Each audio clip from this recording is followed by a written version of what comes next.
안녕하세요. 2월 10일 성경 말씀입니다. 구약은 출애굽기 38장 21절부터 40장까지입니다. 39장의 내용은 그리스도의 어떠하심에서 오는 고정시키는 능력과 에봇은 그리스도를, 흉패는 교회를 상징함과 제사장 직분 전체가 주님께 거룩해 됨입니다. 성막, 곧 증거막을 위하여 레위 사람의 쓴 재료의 물목은 제사장 아론의 아들 이다말이 모세의 명대로 계산하였으며, 유다 지파 훌의 손자요 우리의 아들인 부살렐은 여호와께서 모세에게 명하신 모든 것을 만들었고, 단 지파 아히사막의 아들 오홀리압은 그와 함께 하였으니, 오홀리압은 재능이 있어서 조각하며 또 청색, 자색, 홍색 실과 가는 배실로 수놓은 자더라. 성소 건축 비용으로 들인 금은 성소의 세겔대로 29달란트와 730세겔이며, 조사를 받은 회중에 들인 은은 성소의 세겔대로 100달란트와 1775세겔이니, 조사를 받은 자가 20세 이상으로 60만 3,550명인즉 성소의 세겔대로 메인에게 은 한 배가 곧 반세겔씩이라. 은 100달란트로 성소의 판장 받침과 문장 기둥 받침 합 100을 부어 만들었으니 매 받침에 한 달란트씩 합 100달란트요.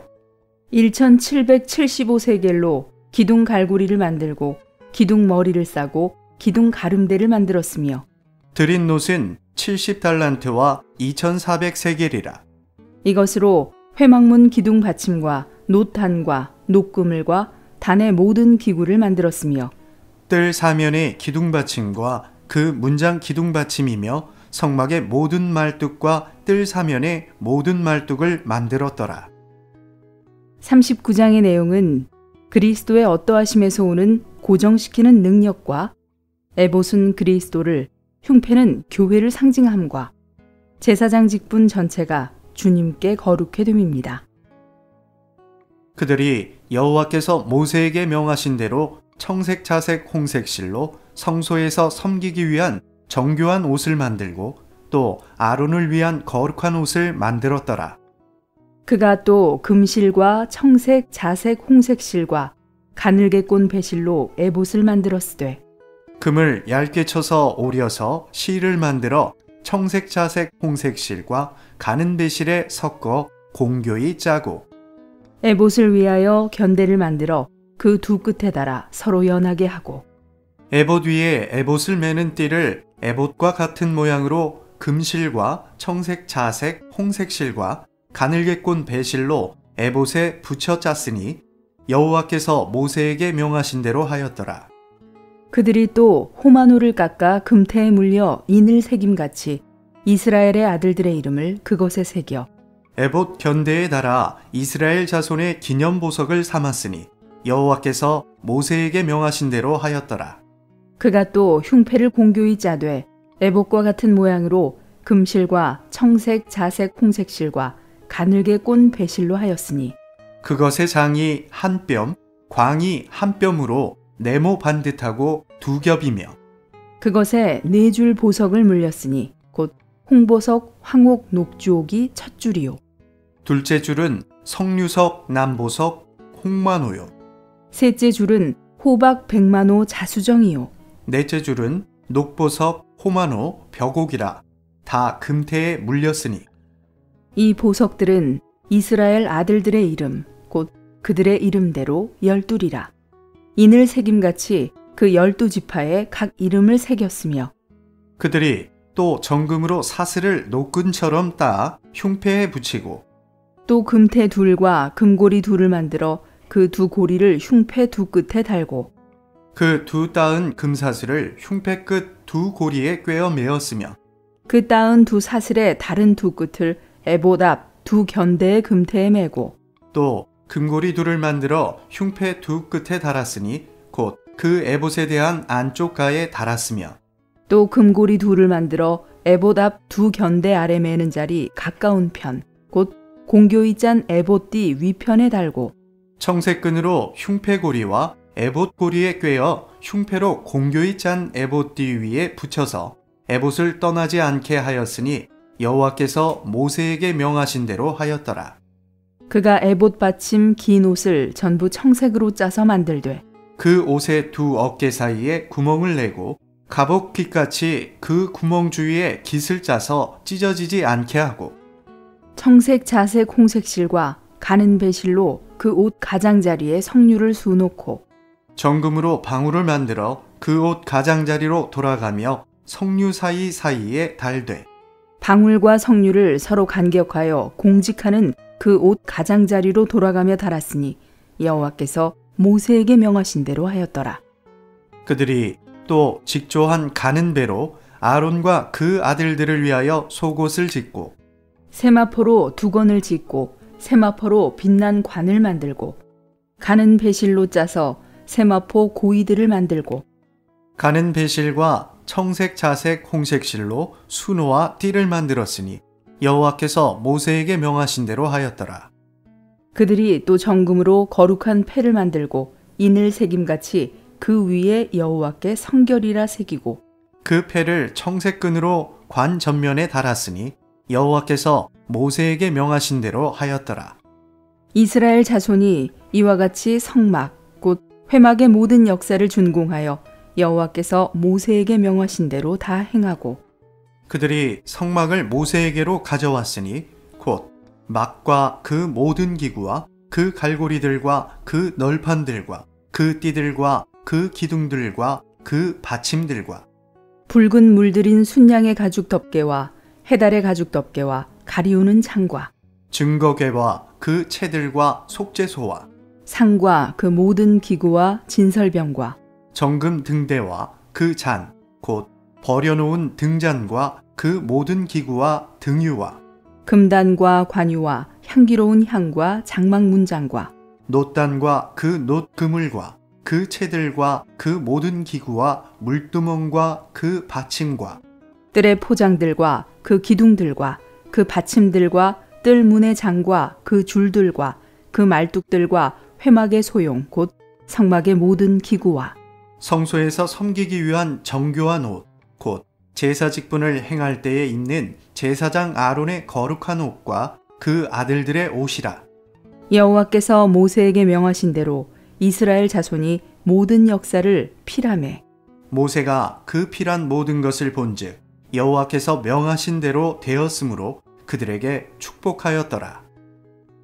40장의 내용은 하나님의 의도는 법궤를 갖는 것임과 영광스러운 하나님을 담고 있는 성막입니다.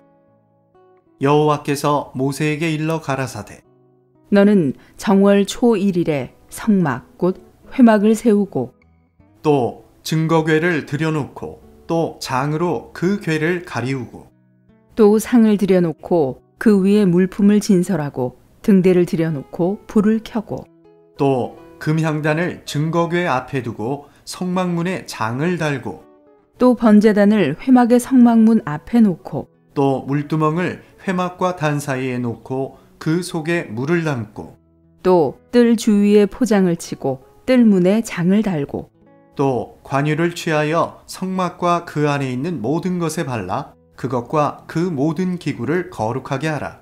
그것이 거룩하리라. 너는 또 번제단과 그 모든 기구에 발라 그 안을 거룩하게 하라. 그 단이 지극히 거룩하리라.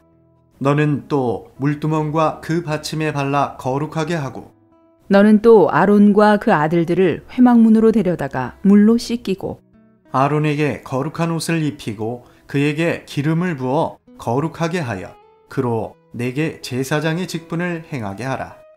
너는 또 그 아들들을 데려다가 그들에게 겉옷을 입히고 그 아비에게 기름을 부음같이 그들에게도 부어서 그들로 내게 제사장 직분을 행하게 하라. 그들이 기름 부음을 받았은즉 대대로 영영이 제사장이 되리라 하시매 모세가 그같이 행하되 곧 여호와께서 자기에게 명하신 대로 다 행하였더라. 제2년 정월 곧 그달 초 1일에 성막을 세우니라. 모세가 성막을 세우되 그 받침들을 놓고 그 널판들을 세우고 그 띠를 띄우고 그 기둥들을 세우고 또 성막 위에 막을 펴고 그 위에 덮개를 덮으니 여호와께서 모세에게 명하신 대로 되니라. 그가 또 증거판을 궤 속에 넣고 채를 궤에 꿰고 속죄소를 궤 위에 두고 또 그 궤를 성막에 들여놓고 장을 들이워서 그 증거궤를 가리우니 여호와께서 모세에게 명하신 대로 되니라. 그가 또 회막 안 곧 성막 북편으로 장 밖에 상을 놓고 또 여호와 앞 그 상 위에 떡을 진설하니 여호와께서 모세에게 명하신 대로 되니라. 그가 또 회막 안 곧 성막 남편에 등대를 놓아 상과 대하게 하고 또 여호와 앞에 등잔에 불을 켜니 여호와께서 모세에게 명하신 대로 되니라. 그가 또 금향단을 회막 안 장 앞에 두고 그 위에 향기로운 향을 사르니 여호와께서 모세에게 명하신 대로 되니라. 그가 또 성막문에 장을 달고 또 회막의 성막문 앞에 번제단을 두고 번제와 소제를 그 위에 드리니 여호와께서 모세에게 명하신 대로 되니라. 그가 또 물두멍을 회막과 단 사이에 두고 거기 씻을 물을 담고 자기와 아론과 그 아들들이 거기서 수족을 씻되 그들이 회막에 들어갈 때와 단에 가까이 갈 때에 씻었으니 여호와께서 모세에게 명하신 대로 되니라. 그가 또 성막과 단 사면들에 포장을 치고 뜰문에 장을 다니라. 모세가 이같이 역사를 필하였더라.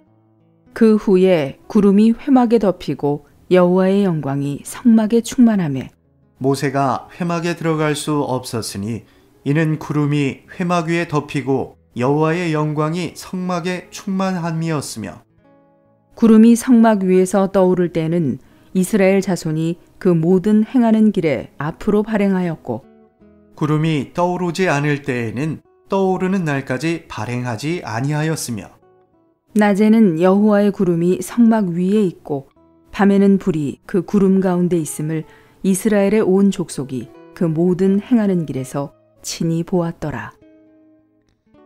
신약은 마태복음 26장 57절부터 75절까지입니다.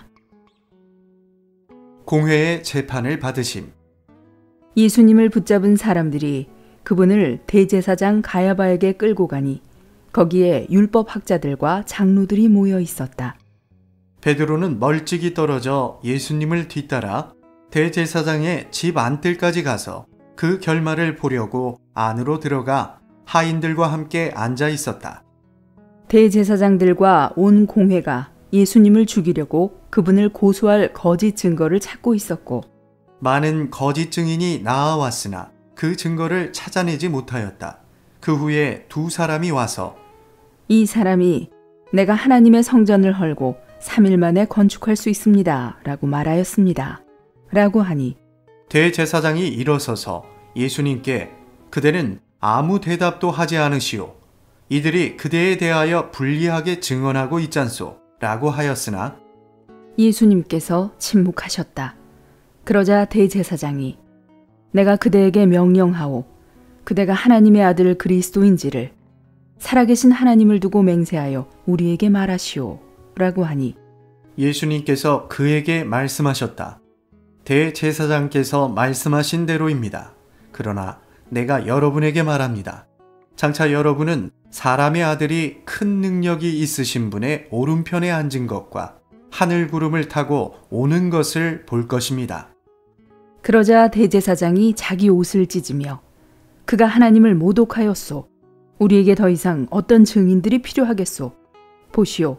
지금 여러분은 하나님을 모독하는 말을 들었소. 여러분 생각은 어떻소? 라고 하니 그들이 그는 사형을 받아야 합니다. 라고 하고는 그분의 얼굴에 침을 뱉으며 그분을 주먹으로 치고 또 다른 사람들은 손바닥으로 때리며 그리스도야, 알아맞혀 보아라. 너를 때린 사람이 누구냐? 라고 하였다. 베드로에게 부인되심. 한편 베드로는 안뜰 바깥쪽에 앉아 있었는데 한 하녀가 다가와 그대도 갈릴리 사람 예수와 함께 있었어요. 라고 하자 베드로가 모든 사람 앞에서 부인하였다. 나는 그대가 무슨 말을 하고 있는지 모르겠소. 베드로가 대문 쪽으로 가니 다른 하녀가 그를 보고 거기 있는 사람들에게 이 사람이 나사렛 사람 예수와 함께 있었어요. 라고 하니 베드로가 맹세까지 하며 다시 부인하였다. 나는 그 사람을 모르오. 조금 후에 거기 서 있던 사람들이 베드로에게 다가와 틀림없이 그대도 그들과 한패요. 그대의 말씨에서 그렇다는 것이 드러나오. 라고 하니 베드로가 저주하고 맹세하면서 나는 그 사람을 모르겠소. 라고 하였다. 그러자 즉시 닭이 울었다. 베드로는 예수님께서 닭 울기 전에 그대가 3번 나를 부인할 것입니다. 라고 하신 말씀이 기억나서 밖으로 나가 슬피 울었다. 다음은 아침 부흥 양식입니다. 내 생물의 동역. 4주 5일 아침의 누림. 에스겔 1장 26절 27절. 그 머리 위에 있는 궁창 위에 보좌의 형상이 있는데 그 모양이 남보석 같고 그 보좌의 형상 위에 한 형상이 있어 사람의 모양 같더라. 내가 보니 그 허리 위의 모양은 호박금 같아서 그 속과 주위가 불 같고 내가 보니 그 허리 아래의 모양도 불 같아서 사방으로 광채가 나며 불타는 숯불과 빛나는 횃불과 같은 동역하는 생물들 가운데 오르락 내리락 하는 불이 있습니다. 이것은 이 불이 정지되어 있지 않고 항상 움직인다는 뜻입니다. 왜냐하면 이 불은 하나님 자신이기 때문입니다. 교회가 합당하게 동역하여 숯불처럼 타고 횃불처럼 비출 때마다 오르락 내리락 하는 신성한 불이 있게 될 것입니다. 생물들 가운데 있는 불의 근원은 하나님의 태우는 불입니다. 하나님의 불은 생물들 옆에 있지 않고 생물들 위에 있습니다.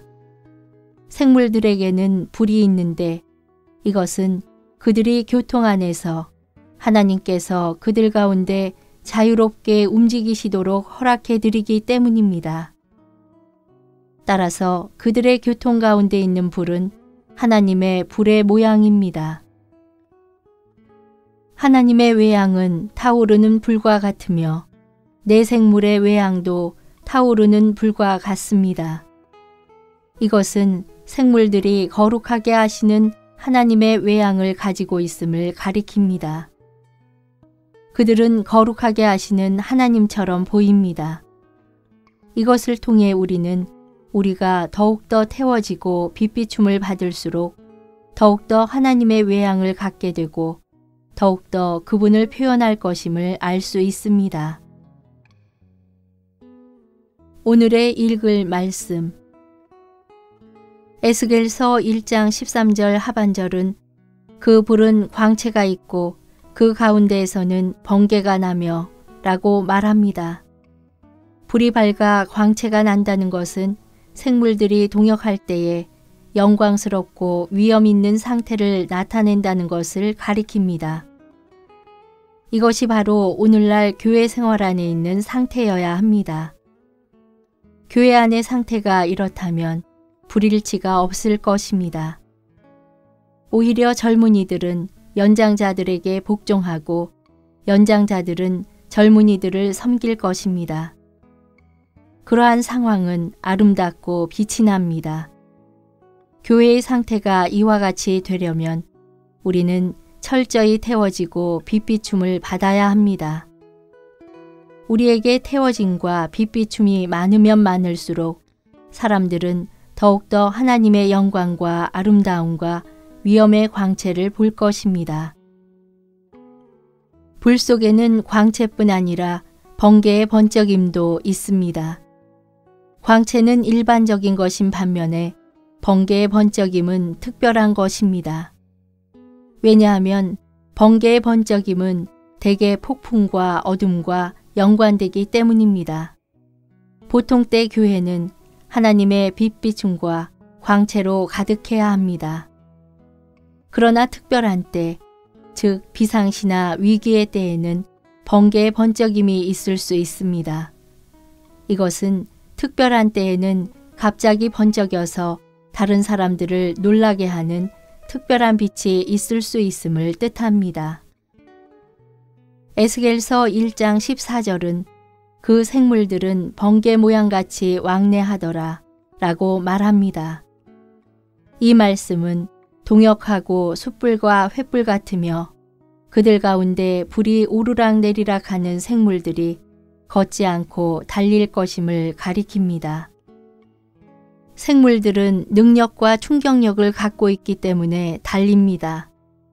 그러나 일부 교회들에서는 달리는 것이 없고 다툼이 있습니다. 또 어떤 교회들에서는 성도들이 앉아 있든지 웅크리고 있기만 합니다. 또 어떤 교회는 기어가고 있을지 모릅니다. 그러나 합당한 교회는 달리는 교회입니다. 교회가 달리는 것은 그 교회 안에 합당한 동역이 있기 때문입니다. 교회는 번개처럼 달리며 달릴 때 사람들에게 빛을 줍니다. 각 지방에 있는 교회들은 이같이 되어야 합니다. 동역은 움직임을 위하며 움직임은 동역 안에 있기 때문에 지방에 있는 교회에 그러한 동역이 있다면 움직임이 있습니다. 사람들은 우리가 달릴 때 빛을 볼 것이며 우리가 어디로 가든 무엇을 하든 우리는 번개를 나타낼 것입니다.